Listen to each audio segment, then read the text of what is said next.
திமுக மண் மொழி மானம் காக்க ஓரணியில் தமிழ்நாடு என்று தேர்தல் பிரச்சாரம் தொடங்கியிருக்காங்க. எப்படி பார்க்குறீங்க? மொழியை என்ன காப்பாற்றுறீங்க? எப்படி காப்பாற்ற போறீங்க? என்ன செய்ய போறீங்க? கருணாநிதிக்கு ஊரெல்லாம் சிலை எழுப்பினா மொழியை காப்பதாக எடுத்துக்கலாமா? இல்லை மொழிக்கு என்ன தாக்குதல் வந்திருக்கிறது? திமுக இப்போ ஆளுங்கட்சியாக இருக்குது. ஆளுங்கட்சியாக இருக்க திமுகவே மொழியை காப்போம், மண்ணை காப்போம், மானத்தை காப்போம்னு சொல்லி சொன்னால் யார்கிட்ட காப்பாற்ற போகிறாங்க? அவங்ககிட்ட இருந்தால் நம்ம காப்பாற்றணுன்ற நான் இது எல்லாமே இவங்ககிட்ட நம்ம காப்பாற்றக்கூடிய நிலையில நம்ம இருக்கோம். இது ஓரணியில் தமிழ்நாடுன்றதுக்கு முதல்ல நான் நினைக்கிறேன். முதல்ல உன்னுடைய மாப்பிள்ளையும் மகனையும் ஓரணியில் கொண்டு வாங்க. 2 பேரும் அடிச்சுக்கிறாங்க, யார் நிறைய திருடுறதுன்றது. முதல்ல அதை நீ கொண்டு வர முடியுமா? ஓரணியில் அதையே கொண்டு வரதுக்கே நீ திணற. நாங்கள் ஓரணியில் ஒன்று திரள போவது உறுதி. எதற்காக? உங்களை தூக்கி வீசுவதற்காக, உங்களை அப்புறப்படுத்துவதற்காக நாங்கள் ஓரணியில் திரளப் போவது உறுதி.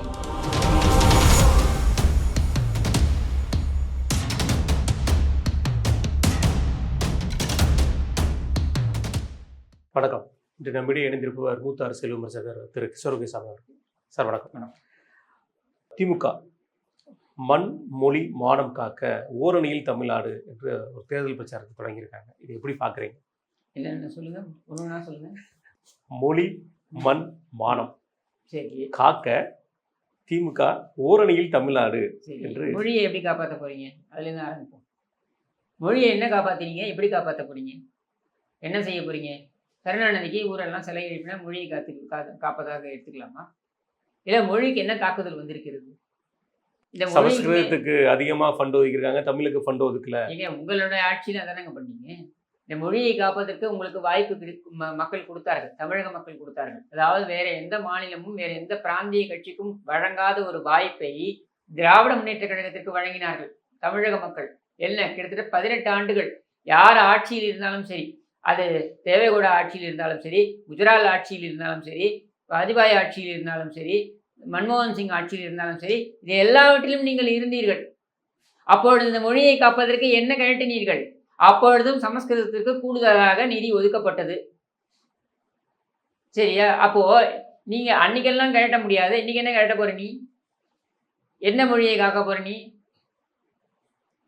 இதால கனிமொழியை காக்க முடியாது, அப்புறம் தானே மற்ற மொழியெல்லாம் நீ காக்கிறதுக்கு. அடுத்த மண், இதாக விட்டு விட்டு வித்துன்னு இருக்கிய. நீ உண்மையிலேயே மண்ணை காக்க வேண்டும் என்றால் யாரிடமிருந்து காக்க வேண்டும்? மணல் கொள்ளையின் துரைமுருகனிடமிருந்து காக்க வேண்டும். ஒரு நாளைக்கு பார்த்தீங்கன்னாக்க கிட்டத்தட்ட 1 லட்சம் டன் ஒரே ஒரு மாவட்டத்திலேருந்து மட்டும் வெளில போகுதுன்னு சொல்றாங்க.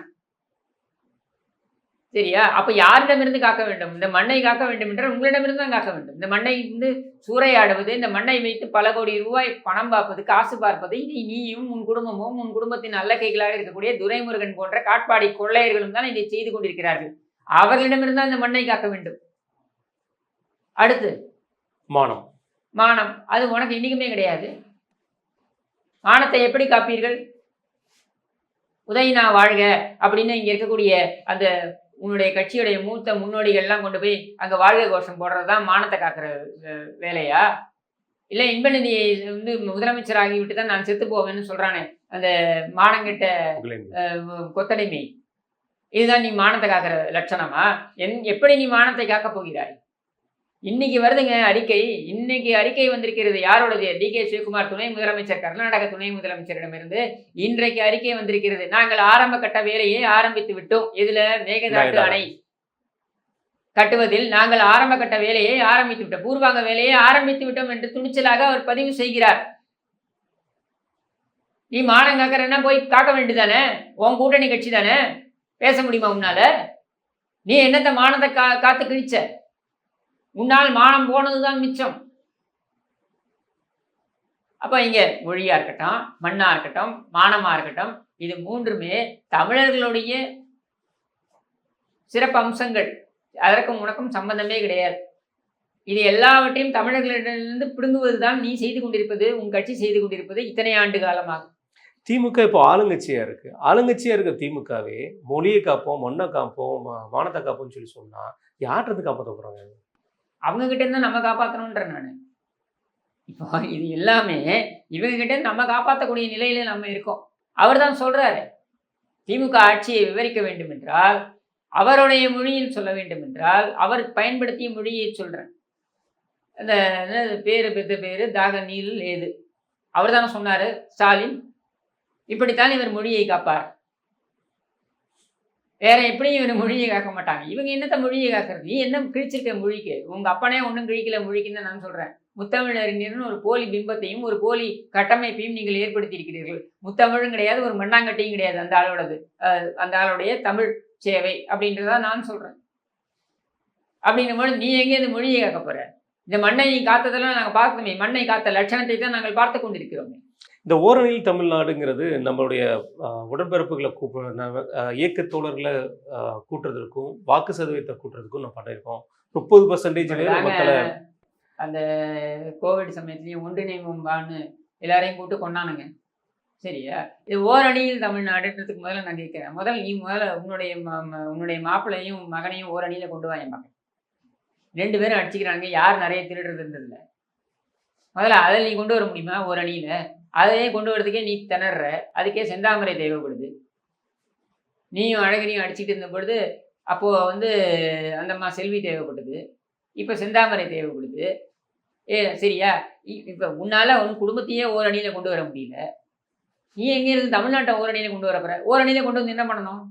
உதயநிதியை இந்த உதவாநிதியை முதலமைச்சராக்கணுமா? நீ இன்னும் ஒரு 40,000 கோடி வருஷத்துக்கு அடிச்சுன்னு போவ. இதுக்கு நாங்கள் ஓரணியில் வரணுமா? நாங்கள் ஓரணியில் ஒன்று திரள போவது உறுதி. எதற்காக? உங்களை தூக்கி வீசுவதற்காக, உங்களை அப்புறப்படுத்துவதற்காக நாங்கள் ஓரணியில் திரளப் போவது உறுதி. அதே மாதிரி முதல்வர் அவர்கள் சொல்லும்போது 2026 சட்டமன்ற தேர்தல் இப்போ நடக்க போகுது. சட்டமன்ற தேர்தலை பொறுத்த வரைக்கும் தமிழ்நாட்டில் அஇஅதிமுக திமுக தான் போட்டிங்கிறது. திமுகவினரும் சொல்கிறாங்க, அஇஅதிமுகவும் சொல்கிறாங்க. இங்கே 2026 சட்டமன்ற தேர்தலையுமே இவங்க பிஜேபி காமிச்சு பேசுறதுக்கு உண்டான காரணம் வேற எதுவும் இல்லை. உன் சாதனை இருக்க வேண்டும். உன்னோட சாதனை கிடையாது, வேதனை ரோதனை. சரியா? அப்படி இருக்கும் பொழுது நீ வேற என்ன சொல்ல முடியும்? நான் சிறப்பான ஆட்சியை கொடுத்திருக்கிறேன்னு சொல்லி போய் நீ மக்களை போய் சந்திக்க முடியுமா? உன்னால் முடியாது. நீ திரும்ப திரும்ப சொல்லி கொண்டிருப்பது என்ன? என்னுடைய கூட்டணி கட்சிகளை நான் சிதறாமல் வைத்திருக்கிறேன் அப்படின்றது மட்டும்தான். அவர்கள் ஏன் உன்னுடன் கூட்டணியில் இருக்கிறார்கள் என்பதை மக்கள் புரிந்து கொண்டு விட்டார்கள். திமுகவாவது எதிர்கட்சி வரிசையில் இருக்காதுன்னு சொல்லலாம். ஆனால் இந்த அலக்கை கூட்டம், அதாவது இந்த கூட்டணி கட்சிகள், இந்த தொங்கு சதைகளாக இருக்கக்கூடிய இந்த கூட்டணி கட்சிகள், இவர்கள் டெபாசிட் இழக்கப் போவது உறுதி. ஒவ்வொரு தொகுதியிலும் சொல்லி வைத்தார் போல இவர்கள் டெபாசிட் இழக்கப் போகிறார்கள். ஏனென்றால் இந்த மக்கள் பார்த்து சலித்து விட்டார்கள். அதாவது அவன் ஒரு அயோக்கியத்தனம் பண்றான்னா, அவன் பண்றான் அயோக்கியத்தனம், அது மேல நமக்கு கடுப்பு இருக்கலாம். ஆனா அவனுக்கு முட்டு ஊக்குறானுங்க பாருங்க, அவங்க மேல கூடுதல் கடுப்பு வரும். ஏண்டா அவன் பண்றது அயோக்கியத்தனம், பக்கத்துல இருந்து நீ எனக்கு சுட்டி காட்டணும். உன்னால முடியலன்னா பொத்தினாவது இருக்கணும். அதை விட்டுவிட்டு நீ அதுக்கு முட்டு கொடுக்குறப்ப அது அதை விட கொடுமை இல்லை. அப்போ அதைத்தான் நம்ம பார்க்க போகிறோம். இப்போ இதையெல்லாம் இவர்களால் சப்பை கட்ட முடியுமா? கம்யூனிஸ்டால் போய் சொல்ல முடியுமா? சாம்சங் விவகாரத்திலையும் மற்ற விவகாரத்திலையும் இந்த அரசாங்கம் நடந்து கொண்டிருக்கின்ற விதத்தை நியாயப்படுத்தி கம்யூனிஸ்டால் பேச முடியுமா? தலித்து மக்களுக்கு அன்றாடம் நடந்து கொண்டிருக்கின்ற பிரச்சனைகள் அது அதிகரித்திருக்கிறது என்று இங்கே இருக்கக்கூடிய அத்தனை தலித் ஆக்டிவிஸ்டும் சொல்கிறாங்க. தலித்தையும் பேசக்கூடிய அத்தனை செயற்பாட்டாளர்களும் சொல்கிறார்கள். வரலாறு காணாத அளவுக்கு தலித்து மக்கள் மீது தாக்குதல்கள் தமிழ்நாடு முழுவதும் நடந்து கொண்டிருக்கிறது என்பதனை பதிவு செய்கிறார்கள். ஆயிரக்கணக்கில் இந்த சம்பவங்கள் நடந்து கொண்டிருக்கின்றன அப்படின்னு பதிவு பண்றாங்க. இது செய்ததுக்கு அப்புறமும் திருமாவளவனால பேச முடியுமா? இந்த ஆட்சி நல்ல ஆட்சி தொடர வேண்டும் என்று பேச முடியுமா? மனசாட்சியோட பேச முடியுமா? முடியாது. அதே மாதிரி காங்கிரஸ் இந்த நாட்டையோடைய, அதாவது இந்த மாநிலத்தோடைய உரிமைகள் என்கிற வகையில அத்தனையும் விட்டு கொடுக்கப்பட்டிருக்கு அப்படின்ற நிலையில நாங்கள் இதை ஆனாலும் இதை சப்பை கட்டி நாங்கள் இதை ஆதரிக்கிறோம் அப்படின்னு காங்கிரஸால மனசாட்சியோட பேச முடியுமா? முடியாது. இப்படி எந்த கட்சியை எடுத்தாலும் பேச முடியாது. ஆனால் இவர்கள் சொல்லக்கூடியதெல்லாம் என்ன? பாஜக உள்ள வந்துடும் அப்படின்ட்டு இதை ஒன்றை வைத்து மட்டுமே இவர்கள் வேலை கொண்டிருக்கிறார்கள். இது காலத்துக்கு நீங்க பண்ண முடியாது. 2019 செய்திகள், 2021 செய்திகள், 2024 செய்திகள், 2026 அதே லாவணி கச்சேரியை நீங்கள் பாடுவீர்கள் என்றால் மக்கள் அதை ஏற்றுக்கொள்ளப் போவதில்லை. ஏனென்றால் இது சட்டமன்ற தேர்தல். நீ கடந்த 4.5 ஆண்டில் நீ என்ன சாதித்திருக்கிறாய் என்பதனை முன்வைத்து நீ பேசி இருக்க வேண்டும். நீ கொடுத்த வாக்குறுதிகள் எதையுமே நிறைவேற்றல. பாஜக வந்தான்னா வரலன்னா என்ன? நேற்று நாம் முதல்வன் திட்டத்தில் முதல்வர் கலந்துக்கிட்ட பிறகு செய்தியாளர் சந்திப்பில் இருந்தாங்க. அப்போ செய்தியாளர் கேட்டிருந்தாரு, இந்த 4 ஆண்டு ஆட்சி காலத்தில் திராவிட ஆட்சி உங்கள் ஆட்சியில் செய்த சாதனைகள் என்னன்னு சொல்லியிருந்தார். முதல்வர் அவர்கள் விரல் விட்டு மகளிர் உரிமை தொகை அப்படின்னு சொல்லி ஸ்டாப் ஆகிட்டு நிறுத்தி பேசுறதுக்கு காரணம் என்ன? அவருக்கே அது தெரியலங்கிறீங்க. அது தவிர வேற என்ன இருக்கு?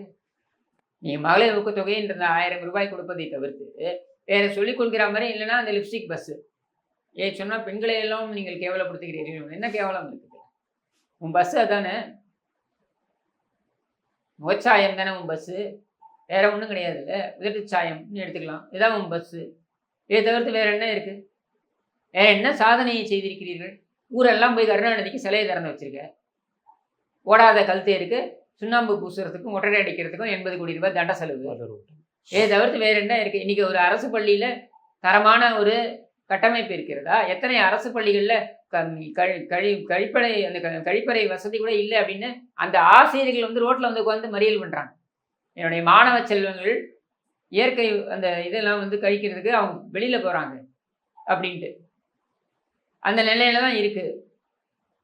பல ஊதியங்கள், தொகுப்பு ஊதியங்கள் இதெல்லாம் வந்து கொடுக்காம நிறுத்தி வச்சிருக்கீங்க. பென்ஷன் கொடுக்காம நிறுத்தி வச்சிருக்கீங்க. நிவாரண தொகையாக இன்னைக்கு எடுக்க சொல்லியிருக்கேன், டீம் எடுக்க சொல்லியிருக்கேன், நான் எடுத்து நான் கொடுக்குறேன் உங்களுக்கு. நிவாரண தொகையாக தமிழக அரசாங்கம் கொடுத்துருக்க பல செக் பவுன்ஸ் ஆகுது தெரியுமா? 3-4 மாசமா திரும்ப போட்டு செக் பவுன்ஸ் ஆகி வந்துட்டு இருக்கீங்க. கேள்விப்பட்டிருக்கீங்களா? இது ஒரு நிர்வாகமா? இது ஆசிரியர்களுக்கு நீ கொடுத்த வாக்குறுதியை நிறைவேற்றினியா? தொழிலாளர்களுக்கு நீ கொடுத்த வாக்குறுதியை நிறைவேற்றினியா? ஜாக்டோ ஜியோ அவர்களுக்கு நீ கொடுத்த வாக்குறுதியை நிறைவேற்றினியா? எதுவுமே கிடையாது. அப்படின்னு இருக்கும் பொழுது நீ என்ன சாதனையை சொல்லி நீ போய் மக்கள்கிட்ட போய் நிற்க முடியும்? ஒண்ணுமே கிடையாது. அந்த பிரஸ் மீட்லயே பாருங்க, சொல்லி வைத்தார் போல 4 கேள்வி 3 கேள்வி, அந்த 3 கேள்விக்கு சொல்லி வைத்தார் போல பதில். அதுவும் துண்டு சீட்டு மாறிடுச்சுன்னா மாத்தி மாத்தி சொல்லுவார். இதுதான் இங்க நடந்து கொண்டு இருக்குது. அதே மாதிரி ஓரணியில் தமிழ்நாடுன்னு அவர் கொண்டு வரார் முதல்வர் அவர்கள். ஆனா அவங்க கூட்டணியில் இருக்கக்கூடிய இன்னொரு கட்சி தலைவர் வந்து ராமதாஸ் அவர்களை போய் சந்தித்திருக்காரு. ராமதாஸ் அவர்கள் இந்த கூட்டணிக்குள்ள வந்தாருன்னா விசிகாவுக்கு நிரடலா இருக்க தோணும். இதையே முதல்வர் அவர்கள் இது பண்ண மாட்டாங்க. இல்ல சரி, அரசியல் கட்சிகள் ஒவ்வொருத்தரையும் போய் பார்க்கறது, ஒரு அரசியல் கட்சி தலைவர் இன்னொரு அரசியல் கட்சி தலைவரை சந்திப்பது அப்படின்றது ரொம்ப இயல்பு. அது எனக்கு தெரிஞ்ச செல்வ பிறந்தகையை கூட அது விளக்கி இருக்கிறார். அது மாதிரி வந்துட்டு நான் வந்து அவரை சந்தித்ததற்கு காரணம் வந்து எனக்கும் அவருக்கும் இருக்கக்கூடியது அரசியல் கடந்த ஒரு உறவு, அதனால நான் வந்து சந்தித்தேன்னு சொல்றாரு.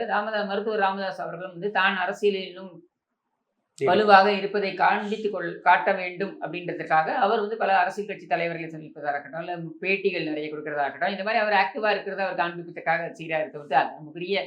அதுக்கு ஒரு பெரிய உள்ளர்த்தம் கற்பிக்க வேண்டிய அவசியம் இல்லைன்னு நான் பாக்குறேன். இல்ல செல்வ பிறந்தகை அவர்கள் எதனால உள்ளர்த்தம் கற்பிக்க வேண்டியதுன்னா, செல்வ பிறந்தகை குறிப்பிட சொல்லும்போது என்ன சொன்னாங்கன்னா, 2011 விசிகாவும் பாமக ஒரே கூட்டணியில தான் இருந்துச்சு அப்படிங்கிற ஒரு வார்த்தையை சொல்லியிருக்காங்க. ஆமா, அது என்ன ஆச்சு? ரிசல்ட் தோல்விதான் அடைஞ்சாங்க. நீங்க பலமான ஒரு கூட்டணியை தான் அமைத்தார்கள். அரித்மெட்டிக்கலி நீங்க ஆன் பேப்பர் பார்த்தீங்கன்னாக்க எழுத்தளவில் பலமான ஒரு கூட்டணியாகத்தான் அது இருந்தது. ஓட்டு டிரான்ஸ்ஃபர் ஆகலையே, அது திருமாவளவனுக்கும் தெரியும், ராமதாஸ் அவர்களுக்கும் தெரியும். கண்டிப்பா. அண்ட் மருத்துவர் ராமதாஸ் என்ன கொடுக்குறாரு பேட்டி? பாமகவுக்கும் அதிமுகவுக்கும் தான் இயற்கை கூட்டணி அப்படின்ற ஒரு பதிவையும் அவர் பண்றாரு இல்லையா? அப்ப அதுலயே ரொம்ப தெளிவாயிடுது இல்ல. மருத்துவர் ராமதாஸ் வந்து சொல்லக்கூடியது என்ன? இந்த கட்சியோட அதிகாரம் தன் கையில் வர வேண்டும், தலைமை என்பது தன் கையில் வர வேண்டும் அப்படின்றதான் அவருடைய நோக்கமே தவிர்த்து திமுகவுடன் சென்று அவர் கூட்டணி வைக்க வேண்டும் என்பதனை அவர் வந்து பேசி நம்பர் தெரியலையே. அதே மாதிரி ஓரணியில் தமிழ்நாடு இவர் சொல்ற ஒரு கருத்துல மதிமுகல இருந்து முன்னாள் எம்எல்ஏக்கு போட்டியிட்டவரும் சில இயக்க தோழர்கள் வந்திருக்காங்க. அதை வந்து திமுகவில் இணைச்சிருக்காங்க. அந்த திமுக இணைப்பு விழாவில் கூட மாற்று கட்சியிலேருந்து வந்து இணைப்பு விழா மதிமுகங்கிற பேரை கூட தவிர்த்திருக்காங்க. அவங்க அணியே ஒண்ணுங்க இல்லாம ஓரணியில் தமிழ்நாடு முழுக்க இவர் எப்படி இணைக்கும்? இல்ல அவங்க நீங்க மதிமுகவில் எதுக்குங்க இருக்கணும்? மதிமுக என்ன இப்போ வைகோ, துரை வைகோ கட்சி சரியா? அது ஒரு கட்சின்னு கூட சொல்ல முடியாது, ஒரு லெட்டர் பேட் இயக்கம்னு வச்சுக்கலாம். வைகோ துரை வைகோவோட மேம்பாட்டிற்காக வைகோ பாராளுமன்றத்துக்கு செல்வதற்கும் மாநிலங்களவைக்கு செல்வதற்கும் துரை வைகோ நாடாளுமன்றத்துக்கு செல்வதற்கும் ஒரு கட்சி நடத்தி கொண்டிருக்கிறார்கள். அது திமுகவிலே போய் சேர்ந்துக்கலாம். இதுக்கு தனியாக ஒரு கட்சி, இது தனியாக எலெக்ஷன் கமிஷனில் போய் ஒரு பதிவு வேற தேவையில்லையே. அவர் தான் ஸ்டாலின் டீ சிந்திட்டா கூட போய் தொடக்கிறாரு வேட்டியில். ஏன் அந்த அளவுக்கு வந்ததுக்கப்புறம் இது எதுக்கு ஒரு கட்சின்னு வச்சு நடத்திக்கிட்டு இருக்க? இதை கேட்டால் கருணாநிதி மரண தருவாயில் இருந்த பொழுது, அதாவது கருணாநிதி கோமா ஸ்டேஜில் இருந்த பொழுது இவர்கிட்ட வந்து ஸ்டாலினை நீதான் பார்த்து கொள்ள வேண்டும் அப்படின்னு அவர் சொல்லிட்டு போனாராம். என்ன கருணாநிதி பேச்சு மூச்சு இல்லாமல் இருந்தார் 6 மாதம். இந்த 6 மாதத்தில் வைகோட்டை மட்டும் சொன்னாராமா. இப்படியெல்லாம் ஒரு நாடகம். அதாவது நீ நான் மாநிலங்களவைக்கு போகிறதுக்கும் உன் மகன் வந்து நாடாளுமன்றத்துக்கு போகிறதுக்கும் ஏன் இப்படி புழுகிற? கருணாநிதி சொன்னார், சரி என் மகனை பார்த்துக்கொள் என்று சொன்னார். உன் மகனை காரணம் அதே மகனை காரணம் காண்பித்து நீ வெளியே வந்தியே, அதுக்கு 5 பேர் தீ குளித்தார்களே, அவர்களுடைய ஆன்மா என்ன சொல்லியிருக்கும்? கருணாநிதிக்கு கொடுத்த வாக்கை நிறைவேற்றணும்னு நினைக்கிறியே, உனக்காக உயிர் விட்டார்களே, அவர்களுக்கு நீ என்ன பதில் சொல்ல போற? வெக்கமா இல்லை உனக்கு? ஓரணி தமிழ்நாடுங்கிற பிரச்சாரத்தை தொடங்கியிருக்கிற முதல்வர் அவர்கள் வந்து அதிமுக பிஜேபி வந்து அதிமுக விழுங்கிரும், பிஜேபி வந்து அதிமுகவை கபலீகரம் பண்ண போகுது, அதிமுக தன்மானத்தை அடமானம் வச்சுட்டு தமிழ்நாடு மானத்தை அடமானம் வச்சுட்டு பல முறை விமர்சனங்களை வைக்காரு. திமுக மட்டும் இல்லாமல் திமுக கூட்டணி கட்சியிலும் வைக்கிறாங்க. இது எப்படி பார்க்குறீங்க? அதாவது அதிமுக தேசிய கட்சிகளுடன் கூட்டணி வைத்திருக்கிறதா என்றால் பாஜகவுடனும் கூட்டணி வைத்திருக்கிறது, காங்கிரசுடனும் கூட்டணி வைத்திருக்கிறது. சரியா? எந்த இடத்துலையும் காங்கிரசிடம் அதிமுக விலை போனதாக கிடையாது. பாஜகவுடைய ஆட்சியே கவிழ்த்திருக்கிறது அதிமுக. சரியா?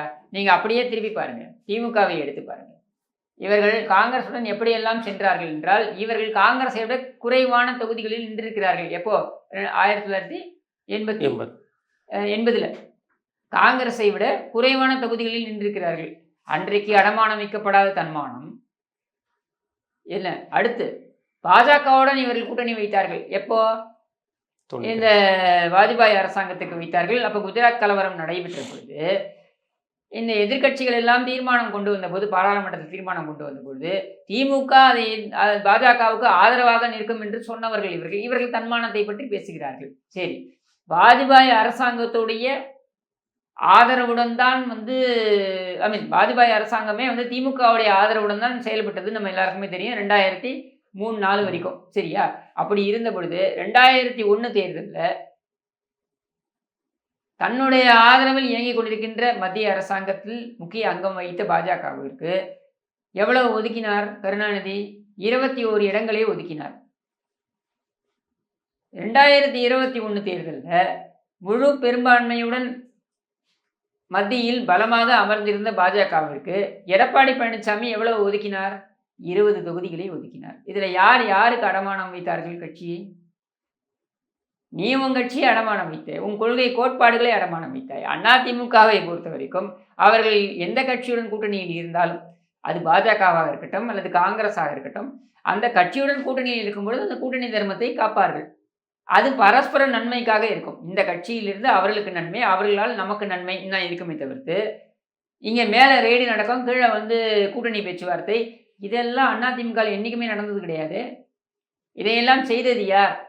திமுக.